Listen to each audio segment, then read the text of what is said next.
for tuning in to the Pink Monorail podcast. This show is normally hosted by Shelley, aka the Fabulous Disney Babe, and her daughter, Alice Hill. They are recording new episodes for Pink Monorail as well. However, I will be filling in with a special series. My name is Noah. I'm the husband of Fab, and I'm also the host of the Street Rider podcast. I mostly talk about arcade games and fighting games. That being said, I am also a huge Disney fan. This series that I'm recording was supposed to debut way back in 2015, so you might catch some things that are no longer the case. There were a number of setbacks in both of our professional and personal lives, and I just couldn't record this then. It turns out that a lot of the research that I did was still valid, and will actually give listeners a detailed look at how the Disney companies started doing business in China. This is going to be a multi-part series, with Fab and Alice dropping in new episodes as well in between the report.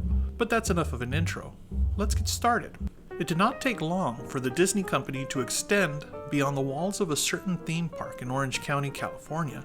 When Walt Disney set his eyes on Florida, the possibilities seemed limitless. There was land in abundance, and many fictional companies were snatching up acres on his behalf. Walt had a vision after all. Swampland could actually become a great commodity under the right caretaker. Many great leaders throughout history had a vision as well. If they could get others to believe in it, then they too could shape the world.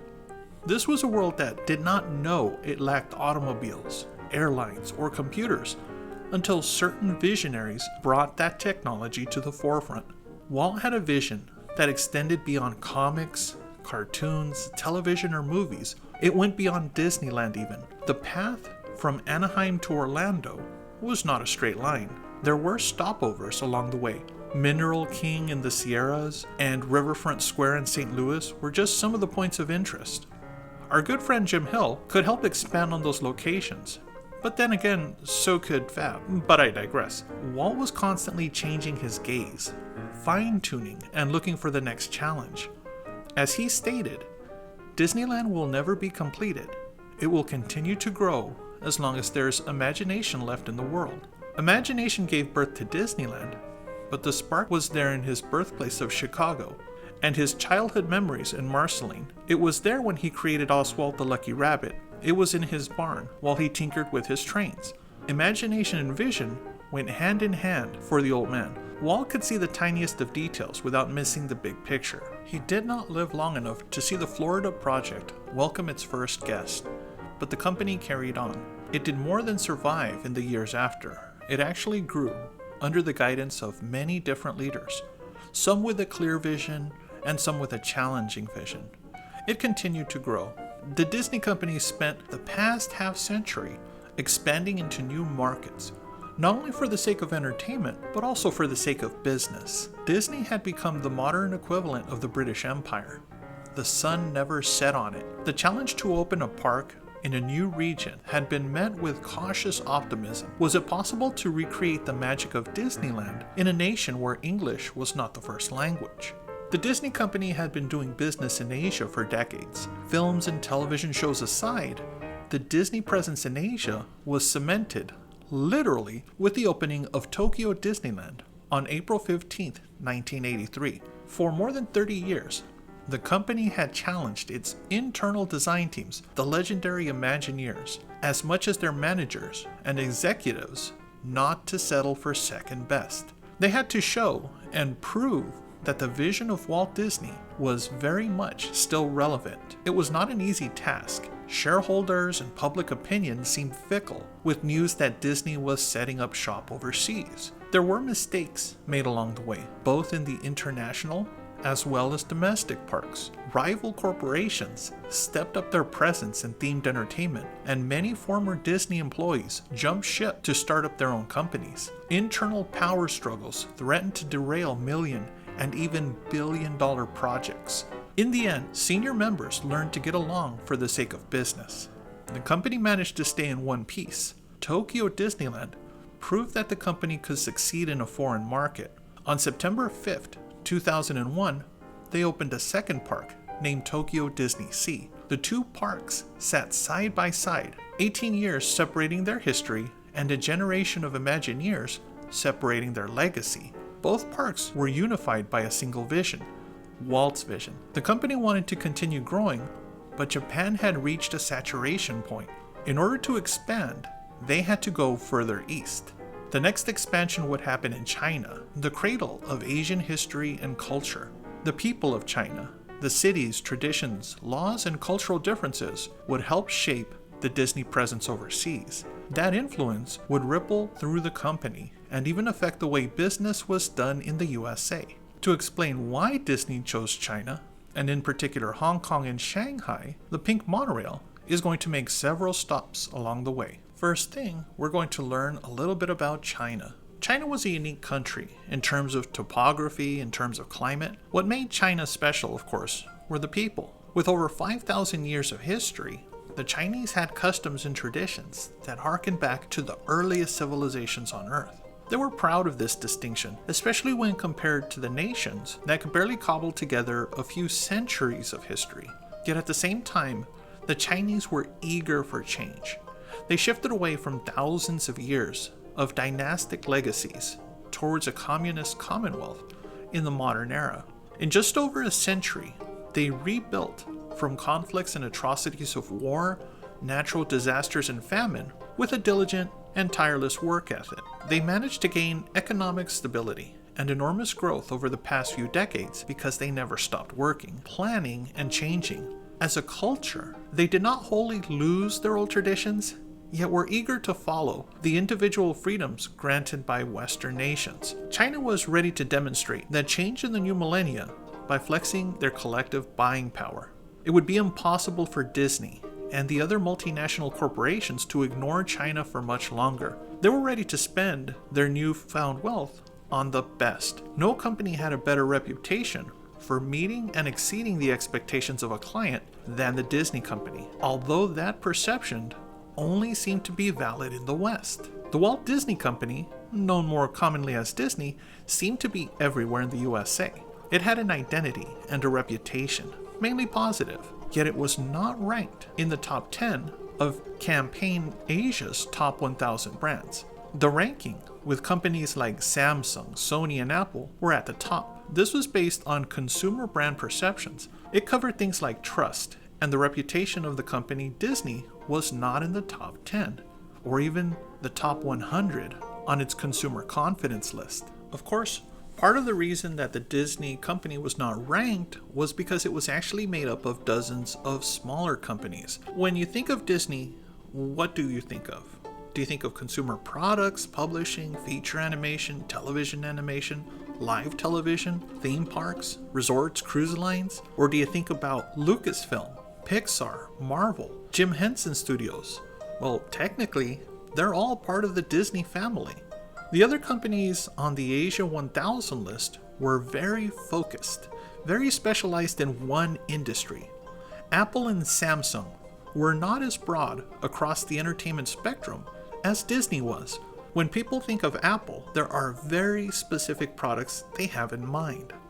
One person that thinks of Disney might think of the animated shows, while another person might think of their favorite theme park attraction. By the 21st century, Disney was primed to sell their brand to the booming Chinese middle class and even wealthy elite. Yet it was difficult for Western companies to do business in China, especially those whose primary export was entertainment and culture. The Chinese government had been and continues to be wary of subversive messages that they presume to be hidden in foreign productions. Having Disney, Universal, Warner Brothers, or any other large company that also happened to operate theme parks enter the market and win over the people and policymakers of China was going to be difficult. The Chinese were not one kind of people. Taste varied greatly from region to region. Catering to their individual and collective desires would not be easy. Disney could not afford to make many mistakes in the growing market. Yet, as this series will explain, they found it difficult to avoid those mistakes. Part of the challenge of doing business in China were the limitations placed on foreign companies. While everyone in China recognized the mascot Mickey Mouse, they could not remember why he was so familiar, or popular for that matter. The Cultural Revolution had thrown out Western figures in the mid-60s, right when Disney was capturing the hearts of millions of viewers on television in the USA. Prior to the revolution, the Disney animated films were somewhat familiar with Chinese audiences. Bob Weiss, the creative executive and a lead on Shanghai Disneyland, reminded visitors during the 2015 D23 convention in Anaheim that Disney had been in China for decades. In 1938, Snow White and the Seven Dwarfs was distributed in Shanghai. It was a hit, just as much as it was the world over. Theaters began showing animated shorts to introduce the rest of the country to Mickey Mouse and his friends. The characters began turning up in comic strips and even reached more eyes than any movie palace. For example, there's a comic strip that Shanghai had published in 1947 featuring Tangloya, that's Donald Duck's name, and Milashu, which is Mickey Mouse. They were featured selling copies of a newspaper called Zhanghe Ribao. Apologies for my Chinese pronunciation. The title of the newspaper is Latest Events of Today. It's a popular newspaper. The goodwill of featuring American cartoon mascots in the Chinese market would not last for long. Little by little, Disney kept opening bridges in China and would allow some of their characters to appear in licensed and, unfortunately, many unlicensed comic books and products. But that was not enough to get consumers to get behind the Disney brand. It would be a long time before Western culture was allowed to set foot back in China. Over the past 20 years, Disney had opened thousands of corner merchandise stores in China. These were small stands, and not at all like the large Disney stores in major markets, perhaps in one of the big cities or in one of the shopping malls that you can visit. Shoppers in China could pick up merchandise featuring the colorful mascots, but they often had no idea that they were also popular in comics and cartoons overseas. In the US, the UK, and even Europe, the Disney mascots and the Disney products were well known. Retail chains and retail giants distributed the merchandise to every town, big and small. Yet retail in China was a far different beast. The majority of stores in China were composed of small and medium-sized retailers. There were over 500,000 retail enterprises across the country. If I were to ask you to list all the retail chains in the US or anywhere else in the world, how many names could you come up with? Maybe a dozen, maybe 2 dozen? But that number would not reach 500,000. The reason why China had so many small retailers was because big retail companies and chain stores were limited by local market access barriers, zoning, tariffs, taxes, regulations, and a host of other red tape make sure that big enterprises could never dominate the market. To make things harder, foreign investors faced many restrictions in retail. Huge chains like Walmart and Target would have countless obstacles setting up shop overseas. There was also the challenge of competing against the online retailers. Imagine living in a country where there was not one Amazon, but 2 different Amazons competing against each other. The largest internet retailer in China was JD.com, which stood for Jingdong Mall, and the biggest rival was the Alibaba Group. Both had billions in revenue. Both also had different roads to fulfill their client needs. JD was focused on the reputation of its retailers and distributors, and Alibaba was far more lenient on what was offered through its portal. These things included merchandise of highly dubious origins, and that's a polite way of saying that a lot of the really cheesy costumes that you might see street performers wearing of certain mascots, they probably got them from Alibaba. Most important, both JD and Alibaba were bitter business rivals and eager to get a foothold in the USA. Regardless of what JD or Alibaba were willing to do to expand, it turned out that the Chinese market could not always be swayed by low price or counterfeit goods. This circled back to the top 1,000 brands. More and more, the middle-class consumers in China were looking for high quality, authentic merchandise. If this meant paying more or visiting an actual name brand store, then they were willing to do so. How important was the status of obtaining the genuine article in China? Consider that the largest Disney store in the world opened on May 20th, 2015 in Shanghai. The line of customers from the door stretched more than a mile and had to be cut off. People were willing to wait hours just to get the genuine article. Yet the importance of the biggest Disney store appearing in Shanghai was more than a coincidence. Shanghai was a major city with a reputation not unlike New York. The province put an emphasis on always having the biggest and therefore the best of everything. If a company wanted to make a statement in China, they had to go all out in Shanghai. It would be the equivalent of a USA luxury brand opening a company flagship store on Rodeo Drive in Beverly Hills. After years of having to sell their goods from corner outlets, Disney would finally get a chance to open an actual store. If they opened shop anywhere else in China, it would have been unacceptable. By the same expectations, Disney would have to build one of their biggest parks, featuring the biggest castle of any park, right in Shanghai. Not only would Shanghai get the biggest Disney store, but Disney would also build a luxury shopping complex just outside the park called Disneytown. The message was sent and the Chinese were paying attention, but retail was only one obstacle that the company had to overcome. Disney needed a media strategy as well. A television show that promoted Disney cartoons was on over 40 channels in China, yet getting a dedicated Disney channel, and mind you this was before Disney Plus, could not get on the airwaves. There were regulations prohibiting foreign companies from entering local media. Exposure for the Disney icons was even more difficult because of a ban on foreign cartoons during primetime television. The government of China had strict control over the channels and media distribution. It was all but impossible for Disney to saturate China with content and get audiences to become familiar with and even identify with the mascots. To compound the issue, the amount of foreign-based films released in China was limited to about 20 titles per year. Disney would be lucky if they could get 1 or 2 selected each year. They often found out that they were competing against themselves in many regards. To help get consideration, some of their live-action Marvel projects would be shot overseas or feature a Chinese actor in a cameo. Disney had to rethink their strategy and find partners and other inroads to win over the Chinese viewers. For example, the studio partnered with the China Film Group, the state-run production company, and released The Magic Gourd in 2007. It was the first Chinese language film co-produced by the studio. Disney took a back seat and allowed the Hong Kong film and effects house, Central Digital Pictures, to take the credit for the art and the animation. The movie was based on a popular story about a boy named Wang Bao who discovered a magical gourd that granted him wishes. The film extolled positive values and a familiar Disney theme. It was confidence and not magic that made Wang Bao the hero in the end. While none of the cartoon mascots were in the film, the CGI characters were well done and had a familiar sense of that Disney magic. Asians and the Chinese in particular had been influencing Disney for much longer than most audiences in the USA realized. The earliest designs,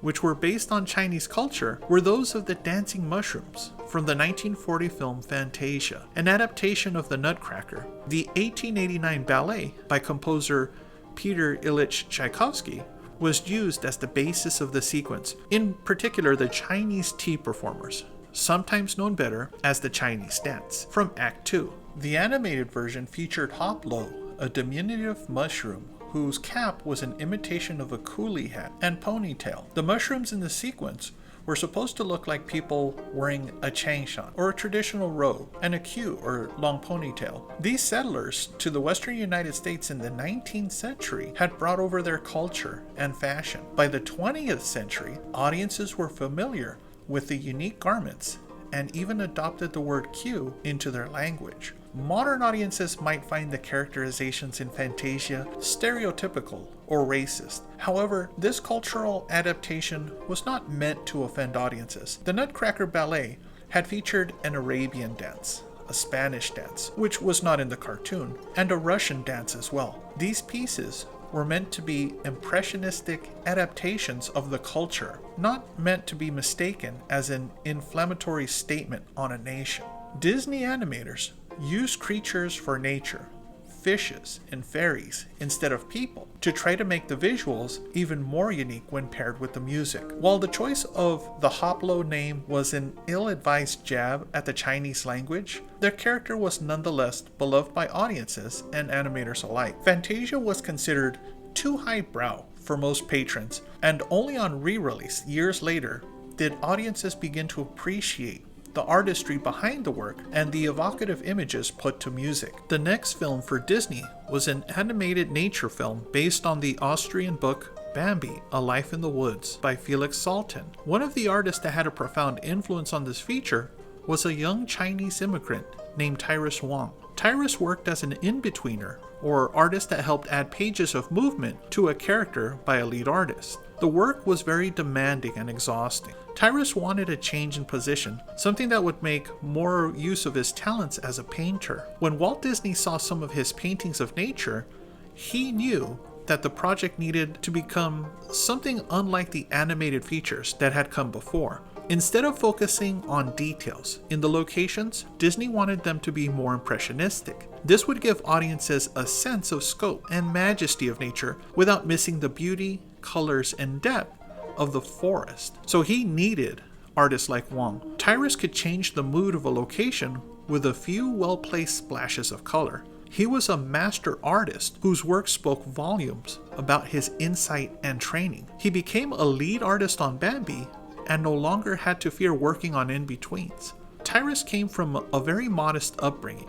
His father supported his artistic abilities the best he could with his income as a janitor. Although he could not afford paints or canvases, he would have Tyrus practice Chinese calligraphy on newspaper. When he went over the pages with a wet brush, the ink would bleed and allow him to practice his strokes. His art teachers noticed his gifts and helped him get a full scholarship to the Otis Art Institute. Tyrus had been heavily influenced by the nature paintings from the Sung Dynasty, sometimes called the Golden Era of Chinese painting. He worked in multiple mediums, including ceramics, kites, and murals. He became one of the earliest and most influential Chinese-American artists ever. His work on films and in the art community spanned several generations. He lived to be 106, well retired from animation, but still painting and flying his handmade kites until the end. The first Chinese legend to get an animated feature of any merit was by Toei Animation in 1960. The film was dubbed in English.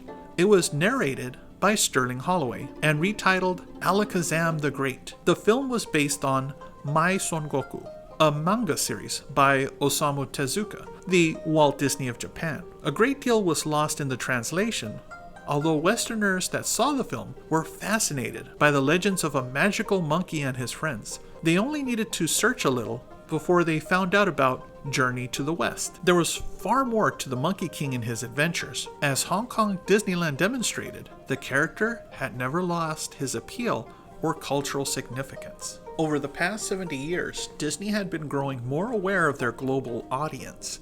They had fans in every corner of the world and wanted to find ways to appeal to them. The best way they could do this was by honoring a classic story or even a true-life hero in a feature. The soldier Hua Mulan, who was a woman disguised as a male soldier, was the focus of the 1998 animated film. In order to prepare for the film, the Disney animators did a tremendous amount of research and development on Chinese art, history, and culture, from lucky crickets to dragons, fireworks, and ancestral temples. The film tried to not miss any detail. The writers incorporated the realities of early feudal wars, where the men or the firstborn son of each house was conscripted into the military. Mulan went in the place of her father and left behind a culture that expected women to be obedient and completely subservient to men. She returned as a hero and brought tremendous honor to her family. The messages were very bold for the era and appealed very much to Western sensibilities. Although Mulan was not royalty, she became the first Asian to be considered a Disney princess. Asians, and particularly Asian Americans, were a growing consumer base in the US. More than that, they were becoming a cultural influence on the mainstream. Television animation tended to ignore the Asian community. For almost a century, there had been sidekick characters and supporting role characters, but never Asians in a leading role. Things changed in 2000 when the Jackie Chan Adventures debuted on television. The Warner Brothers produced series revolved around the martial arts film star and his family as they searched the world for mystical amulets. The amulets granted people the power from animals in the Chinese zodiac. It was a non-stop ride of action and adventure that saw tremendous character development over the seasons. The character designer was a Japanese American, Jeff Matsuda. Matsuda was a comic book artist that entered the world of design and was popular for blurring the lines between traditional comic book and Japanese manga stylization. A few years later, another barrier was broken. Shaolin Showdown, another WB show, debuted in 2003. The series was created by Chinese-born but California-raised Christy Hui. She challenged many preconceptions about heroes, villains, as well as international relations in the series. The character development on that show was just as well done as on the Jackie Chan adventures. Shaolin Showdown became a sensation for its sharp writing, funny visuals, and memorable cast. The show was especially popular among girls because many of the lead heroes and villains were girls as well. In almost predictable fashion, Disney was the last to join the trend on television. American Dragon Jake Long was a Disney Channel original series, created by Jeff Good and featuring the voice of Filipino-American Dante Bosco. The series was a bit behind the curve. There were many Asian and Asian Americans that provided voices for the series, but it never caught on with audiences. The concept of a Chinese American that became a dragon once he turned 13 was interesting. However, everything else in the series seemed as formulaic as possible. Jake and his friends, the black and sassy Trixie, and the genius slacker Spud were skateboarders. Jake's love interest Rose was also a dragon slayer in disguise. The pressures of middle school, dating, and the fight between good and evil never seemed so predictable. The show was lost in a series of visual gags, average action sequences, and limited character growth. It was as if the cartoon was put together by a marketing executive rather than an animator like Matsuda or a storyteller like Hui. Jake Long lacked the spark of the WB cartoons. Thankfully, there were some people working at Disney that saw the potential of a Chinese culture and strong leading characters. The 2007 film Pirates of the Caribbean at World's End had a starring role for Captain Xiao Feng, Howling Wind, played by veteran actor Chow Yun-fat. The pirate lord of Singapore and the scourge of the South China Sea was a powerful villain whose screen time was unfortunately cut short. An entire mythos and location were created for Feng. His base of operations was hidden in the bathhouses in Singapore. The set designers, costumers, led by veteran Penny Rose, makeup artist, and visual effects artist went to amazing lengths to create a world that never really existed. The visual style for Feng and his pirates were based on many different regions in China, Mongolia, Thailand, Laos, and the nearby islands as well. The weapons, armors, and architecture featured in the film were a blend of many ideas. It was Feng that had recruited his men and built his empire from every corner of Asia.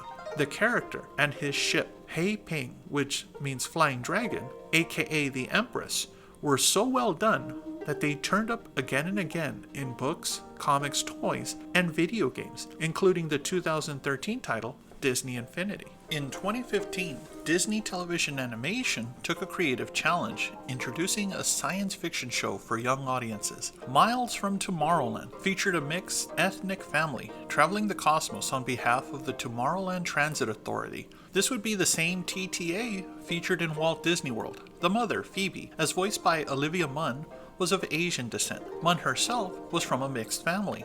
Her mother was Chinese and her father had English, Irish, and German ancestry. The series did a great job of creating positive role models. It reflected the diverse makeup of the USA and never wasted time pointed out the differences in the family. Instead, series creator Sasha Palladino wanted to inspire future generations of explorers, scientists, and engineers with wonderful stories from the edges of the galaxy. The series actually has voiceover cameos from stars of science fiction, including George Takei and Mark Hamill, as well as scientist Bill Nye. Miles and his sister Loretta were some of the most precocious and believable kids in an animated series. They were the types of figures that would have seemed impossible to imagine on television when Tyrus Wong was a young man. Eventually, Disney got wise to the changing cultural landscape. The show did not feel as pandering as Jake Long had. The company began expanding their animated offerings. They allowed creators more freedom rather than build shows by following the trends. In doing so, they earned the admiration of fans and the animation community itself. When the Disney company took the time to respect the cultures that they were trying to emulate, audiences definitely noticed. More important, audiences spent money to support the company when they enjoyed what they saw. It was the golden rule of business. He who has the gold makes the rules. It was true in art and animation. It was true in feature animation and theme park design. Getting a foothold in China was going to be a little bit easier because Disney was beginning to build franchises around Asian characters and would be giving their film partners more creative freedom. But doing business in China was not going to be a cakewalk.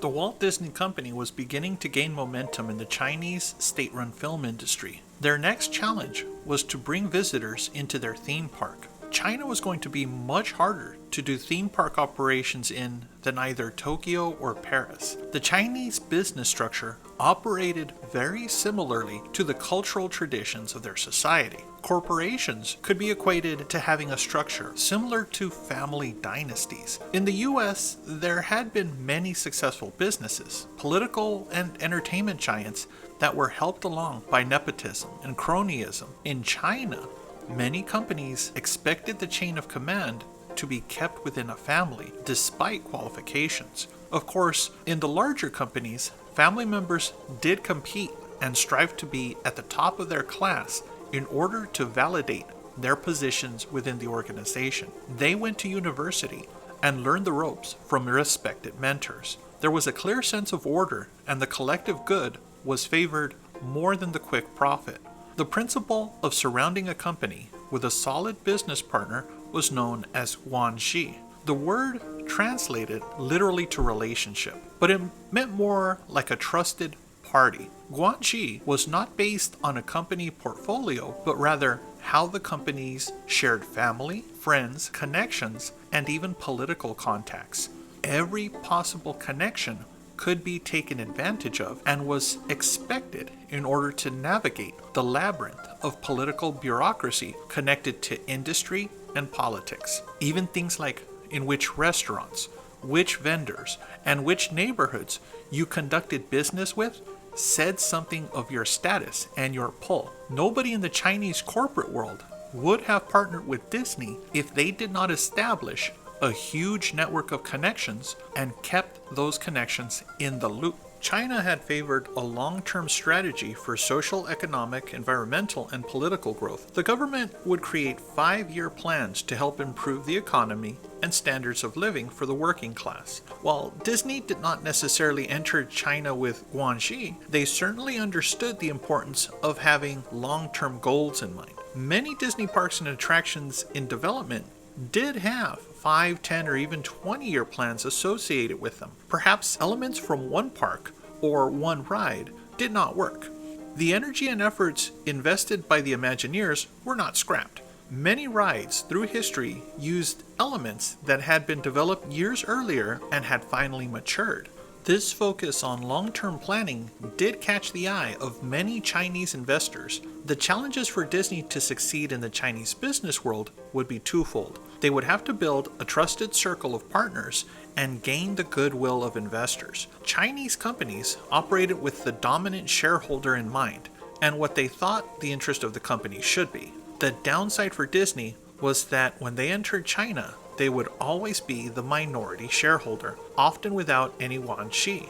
If there were problems with the operation of a park, as in Hong Kong, then eliciting change might prove difficult. Hong Kong Disneyland, which opened on September 12, 2005, was expensive to build and operate. The park was owned by a joint venture company called Hong Kong International Theme Parks Limited. That company was founded by the Hong Kong government and the Walt Disney Company. The combined investment of about $1.8 billion was split with 57% ownership going to Hong Kong and 43% to Disney. From the onset, there were problems. The park fell short of its first-year attendance goal of 5.6 million visitors. The numbers continued to disappoint. For the first 3 years in operation, it lost almost $200 million a year. The studio made many changes in that time and the number declined to a loss of around 31 million by 2011. In February 2013, the studio announced that the park had turned a profit for the first time, $14 million to be precise. The fix for the park required an additional investment of over $460 million by the Disney Company between 2009 and 2013. In return, the Disney Company increased its shares in the park to 48%. Some Disney journalists would have readers believe that the gaming division, Disney Interactive, was bleeding the company dry, but I digress.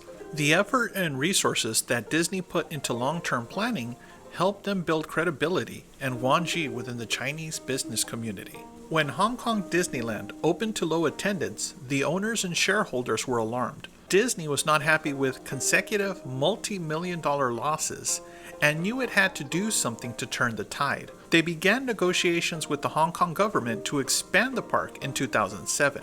It may sound counterintuitive, but in order to make money, the studio had to spend money, and lots of it. There were many reasons why Hong Kong Disneyland had a difficult first few years. Audiences were not saturated with content from Disney on a daily basis. Visitors to the park had little to no knowledge of the mascots, themed areas, or history. It was, for lack of a better term, foreign to them. Despite being trained in the Disney style, guest services with allowances for cultural and language differences, the employees found it extremely challenging as a work environment. China, as with many Asian countries, had strong focus on honorific structures. Parents and elders had distinction. Service employees and salarymen were spoken to very impersonally, and honorific terms were reserved for teachers and doctors. Those at the top of the social pecking order were used to being treated differently in public areas than regular customers. The firstborn children were spoken to differently than their siblings. Boys and girls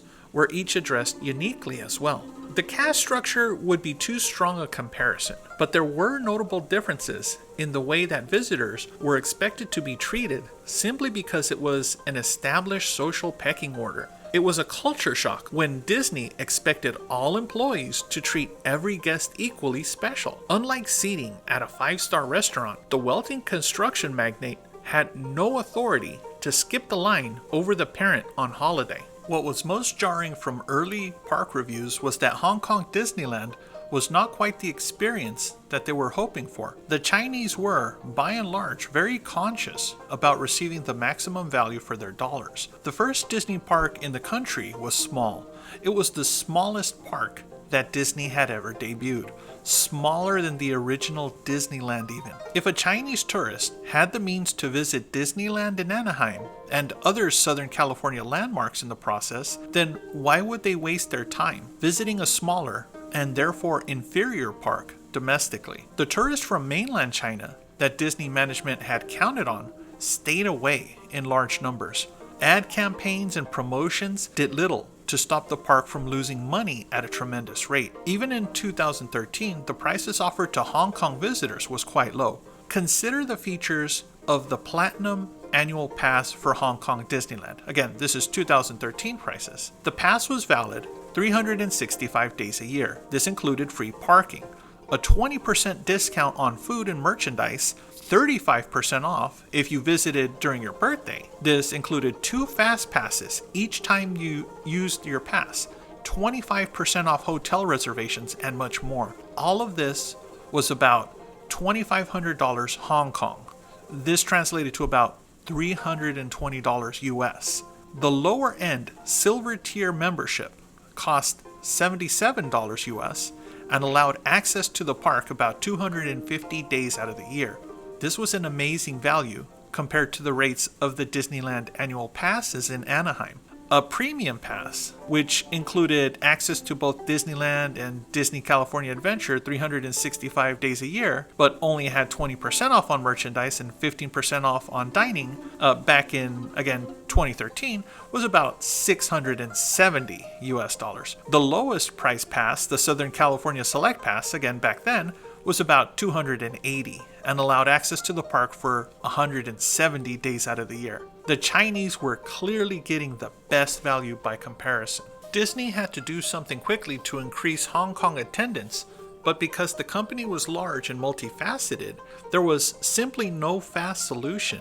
It took 2 years alone for negotiations between the Hong Kong government and Disney to approve an expansion project. A multi-tier solution was found for the park. A new land would open at the rate of one a year over 3 years, starting in 2011. The 3 lands would add 25% more space to the park as well. Thankfully, there was room for the park to expand. In fact, because of the land allocated to the park in the early stages, it could almost double in size if it needed to. Construction began in 2009, as soon as the ink had dried on the contracts. Disney needed the first new land to be ready as soon as possible. What they did made sense from a business perspective and a practical level even. Disneyland Paris and the Walt Disney Studio Park in Florida were in the process of undergoing a similar expansion. To add new attractions, restaurants, and shops for the diverse clients, a Pixar-themed expansion had been in the works for some time. Toy Story Playland introduced many family-friendly rides on August 17, 2010 in Paris. These rides were unique and had a strong theme that carried over from attraction to attraction. The guests had been shrunk down and all of the rides were made up of enormous toys. Toy Story Land appeared in Hong Kong on November 18, 2011, just over a year after it had debuted in Paris. It used a nearly identical layout to the Paris park with all the same ride technology as well. By sharing assets, Disney was able to cut overhead, improve the expansion timetable, and help change public perception of the park. The Chinese would be receiving one expansion, but with a half-dozen new attractions. The Barrel of Fun, Q-Bot, RC Racer, Slinky Dog Spin, Toy Soldier Boot Camp, and Toy Soldier's Parachute Drop were joined by new shops and photo opportunities. This was all for the price of a regular Hong Kong Disneyland admission. The value-minded Hong Kong consumers took notice, and they began visiting the park in greater numbers. Receiving a unique experience that could not be replicated in any other park gave visitors a sense of worth. Although Toy Story Land used pre-existing ride technology and theming, it was a step in the right direction. The Chinese people had expected the Disney company to treat them with the same uniqueness and respect that they had demonstrated in Tokyo 25 years prior. They did not want to have a park that was an identical copy of other Magic Kingdom style resorts that they had built in Paris or Tokyo. They did not expect to get attractions off the shelf from Imagineering. They did not want Disney to go through the motions by lowering ticket prices at the gate either. The Chinese wanted to have the best Disneyland experience, one that they were entitled to because they were now a major world economy. The wealthy Chinese were growing by leaps and bounds and expected much more in the end. It took the Disney company almost $500 million to expand the park and get them back on track with visitors and consumers. Underestimating the audience in China was nowhere near the costliest mistake the company had ever made. On the next Pink Monorail stop, we're actually going to talk a little bit about the park that Disney should have learned from much sooner. A special shout out to our sponsor, Circa 1955. Nicole is the founder of Lux Illume, a small company that makes candles, wax melts, and room sprays. She is a huge Disney fan and has a line called Circa 1955. Nicole creates scents inspired by all things Disney. This includes the parks, attractions, treats, and films. Her candles really are second to none. And this is me being honest. If you're longing for the Pirates of the Caribbean, for example, you know the scent of the water and the damp bricks as soon as you walk into the building? Nicole has a candle for you. It's called We Wants the Redhead. Do you miss the sense of Main Street, or how about a churro or Mickey waffle? Yeah, she's got candles that will take you right back. Don't confuse these with any other candle company. Nicole creates each formula and batch of candles herself. For every 1 scent she's released, she probably made over 200 trials just to get the scent right. Don't take my word for it. Go to circa1955.com, order a candle, and use promo code PINK15 to get 15% off your purchase. You're gonna love it. Another shout out to Jim Hill for hosting Pink Monorail on his podcast network. Pink Monorail features Shelley and Alice. My name is Noah, and I'm filling in for the China series. The Jim Hill Podcast Network also includes Looking at Lucasfilm with Dan Zare, The Disney Dish with Len Testa. Hey Len. I Want That with Shelley, Marvel Us Disney with Aaron Adams, and Fine Tuning with Drew Taylor. Thanks for listening, and be sure to like, subscribe, and leave a review for each podcast. Goodbye.